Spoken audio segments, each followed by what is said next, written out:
നിങ്ങളുടെ favourite shows ഇനി ഒരിക്കലും മിസ്സാവില്ല. ഇപ്പോൾ C5 കാണും നിങ്ങളുടെ ഫേവറേറ്റ് ഷോ തികച്ചും സൗജന്യമായി.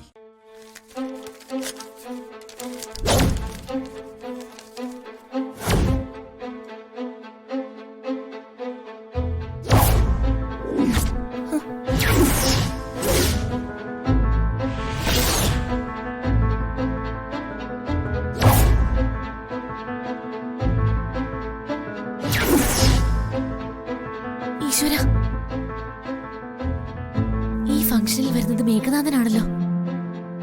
വലിയ കാർഡ് ശ്രദ്ധിച്ചു നോക്കിയില്ലെന്ന് തോന്നുന്നു.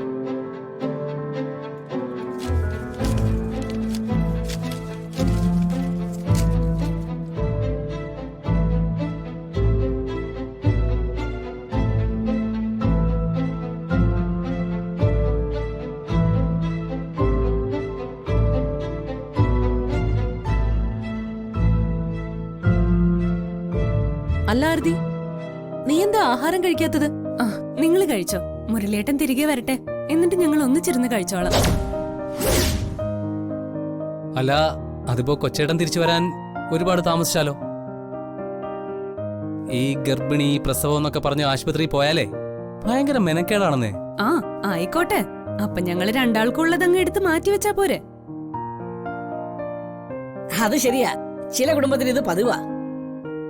ഭർത്താവിന് കൊടുത്തിട്ടേ ഭാര്യ കഴിക്കൂ. അതാണ് ഭർത്താവിന് ഭാര്യ കൊടുക്കുന്ന മര്യാദ. ആഹാ, ആരതി ചേച്ചി ഇപ്പോ കൊച്ചേട്ടന് മര്യാദ കൊടുക്കാൻ തുടങ്ങിയെന്നർത്ഥം. സൂപ്പർ.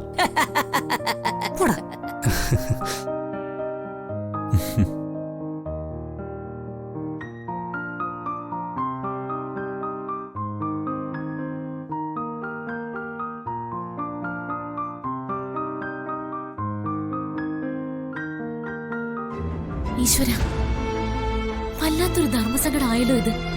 വല്യേച്ചിയും പ്രസാദേട്ടനും നാഥൻ സാറിന് ബഹുമാനം കൊടുക്കുന്ന ഈ മനുഷ്യനാണ് കോട്ടയ്ക്കൽ മേഘനാഥനെന്ന് എനിക്ക് മാത്രമേ അറിയാവൂ. നാഥൻ എന്ന പേരല്ലാതെ ആളിനെ വല്യേച്ചി കണ്ടിട്ടില്ലെന്ന് തോന്നുന്നു. കണ്ടിരുന്നെങ്കിൽ ഈ അവാർഡ് വാങ്ങാൻ നേരിട്ട് മുന്നിൽ ചെല്ലാമെന്ന് സമ്മതിക്കില്ലായിരുന്നു.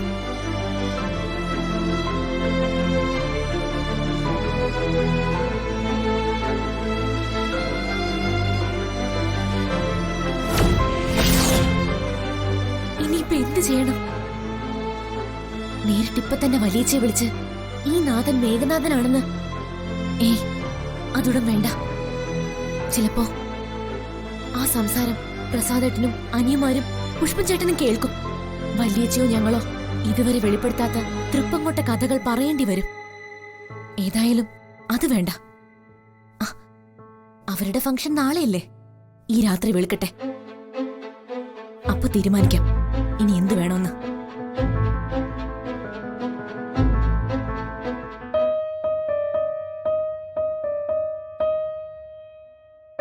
നീ എന്താ ഇവിടെ വന്ന് നിൽക്കുന്നേ? അല്ല, മുരളിയേട്ടൻ പോയിട്ട് എപ്പോ വരുമെന്ന് ആലോചിക്കുമായിരുന്നു.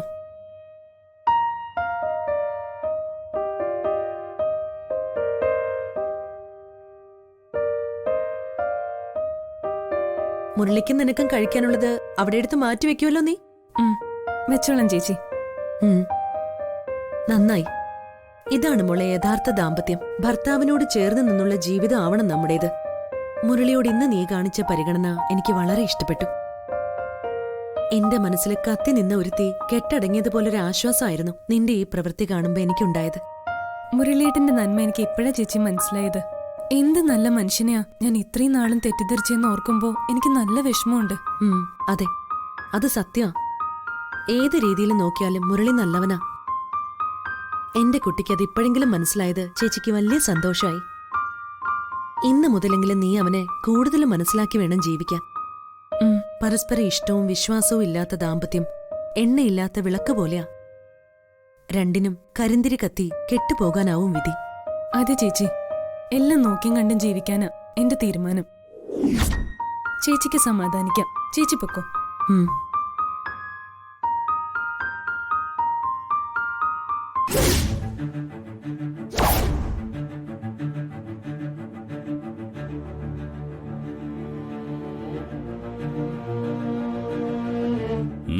എങ്ങനുണ്ട്? ഒരു ഫംഗ്ഷന് പോകുമ്പോ ഈ കേരള സ്റ്റൈൽ വേണോ അതോ സ്യൂട്ടും കോട്ടും ഇട്ട് സായിപ്പിന്റെ സ്റ്റൈൽ പിടിക്കണോ? മണിച്ചന്റെ അഭിപ്രായം എന്താ? സൂട്ടുകൊണ്ടൊക്കെ ബ്രിട്ടീഷ് ആടല്ലേ സാറേ? ഉം. ഇതാണ് നല്ല നാടൻ. ഇപ്പൊ സാറിനെ കണ്ട തൃപ്പങ്ങോട്ട യുവരാജാവ് തന്നെ. തൃപ്പങ്ങോട്ടയല്ല, കോട്ടയ്ക്കലെ യുവരാജാവ്. ആ, തൃപ്പങ്ങോട് പിടിച്ചടക്കിയ കോട്ടയ്ക്കലിലെ രാജമേഘനാഥൻ എന്നും പറയാം. ആ, കോട്ടയ്ക്കലെങ്കിൽ കോട്ടയ്ക്കല്. എവിടത്തെ ആയാലും രാജരക്തം തന്നെ, അതിലൊരു തർക്കവുമില്ല. ആ, പക്ഷെ ഈ പത്രാസൊക്കെ കണ്ട് തൊഴുതു നിൽക്കാൻ തൃപ്പങ്ങോട്ടാണ് ആളുകൾ ഉണ്ടായിരുന്നത്. ഇവിടെ ഇപ്പൊ ഇതൊക്കെ ആരാ ഉള്ളത്? ആരും താണ് വണങ്ങണ്ട മണിച്ച. മേഘനാഥൻ ഒരുങ്ങുന്നത് ആരെയും കാണിക്കാനുമല്ല. എന്റെ വേഷം വെറും ഷോ അല്ല, എന്റെ ഐഡന്റിറ്റിയാ. ചത്തു കിടന്നാലും ചമഞ്ഞു കിടക്കണമെന്ന് നീ കേട്ടിട്ടില്ലേ? അതാണ് വേണ്ടത്, മനസ്സിലായോ? ഉവ്വേ. ആ, എന്നാ ഇറങ്ങ. ആ. ഡ്രൈവ് ചെയ്ത് ചെല്ലുമ്പോ കറക്റ്റ് സമയമായിരിക്കും. ആ, ഓ, വാ.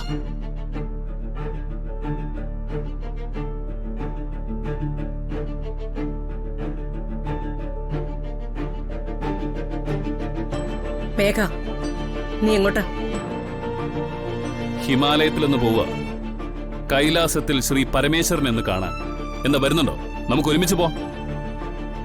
മേഘ, ഞാൻ നിന്റെ അമ്മയാ, കളിപ്പിള്ളയല്ല തമാശ പറയാൻ.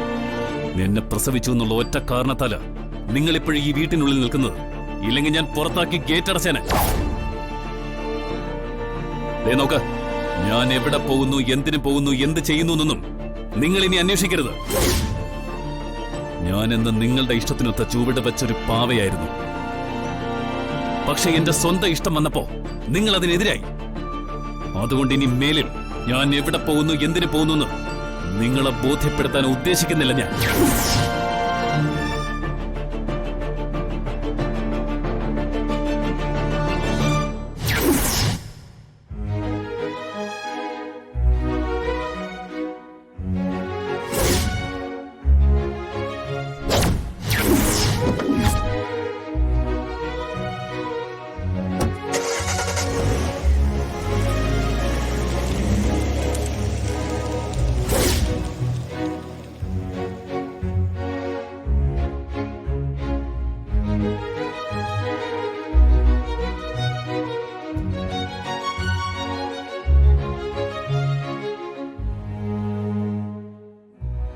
ഭവാനിയമ്മ വിഷമിക്കണ്ട.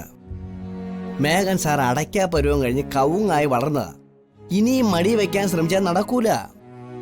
പിന്നെ ഇപ്പോഴത്തെ ഈ തലതിരിഞ്ഞ സ്വഭാവത്തിനെല്ലാം കാരണം ഇവിടെ കുടിയിരുത്തിയ ആ പടവും അതിൽ നിന്ന് മായ്ച്ചു കളഞ്ഞ ആ കറുത്ത തിലകുറിയ.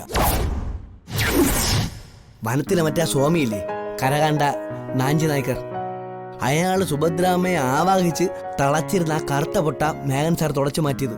അതിന്റെ തുടർച്ചകളാ ഈ കാണുന്ന ശീലക്കേടിനെല്ലാം കാരണം. ഡൗൺലോഡ് ചെയ്യൂ C5 ആപ്പ്. കാണൂ എല്ലാ എപ്പിസോഡുകളും സൗജന്യമായി.